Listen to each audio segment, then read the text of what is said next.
لابسين زي الأبدان.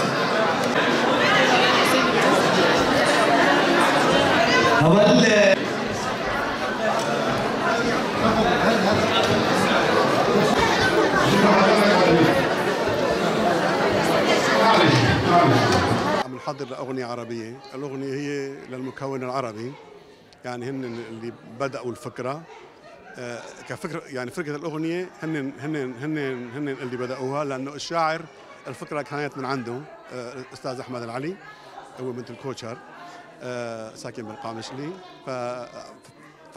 فعرض علينا الشعر، فنحن شفنا الشعر انه كاتب شيء حلو، ومقترح انه نحن نشتغل له موسيقى ويعني نسويها مثل فيديو كليب. فناقشنا طبعا مع المطربين والفنانين المكون العربي، واجوا نحن صارت بيننا مناقشات، فاتفقنا انه نحن نعمل الاغنيه يعني ونشتغل فيها، يكون في يعني عمل عربي على القائد، يكون في يعني شيء جيد. وبدأنا الأغنية، طبعا نحن قعدناها نرجعها ولات يعني عدوا الأغنية، وكمان التسجيل والتصوير كمان، يعني شغل يعني استوديو شهيد ولات. فقط الفنانين، يعني الفنانين المشتركين، الفنانين عدد كبير شفتوهم يعني بالمسرح،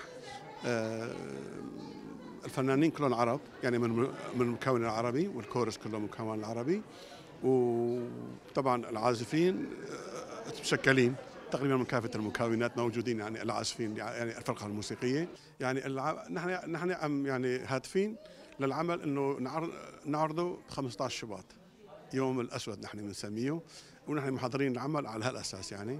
فان شاء الله بنلحق يعني انه يعني نخلص كل العمل والمونتاج يعني العمل الموجود كله نخلصه ب 15 شباط. طبعا القائد عنده فكره انسانيه، يعني رأيي هيك، يعني الإنسانية لازم تعرف أنه في إنسان كان يشتغل للإنسانية، وهلا هو مسجون.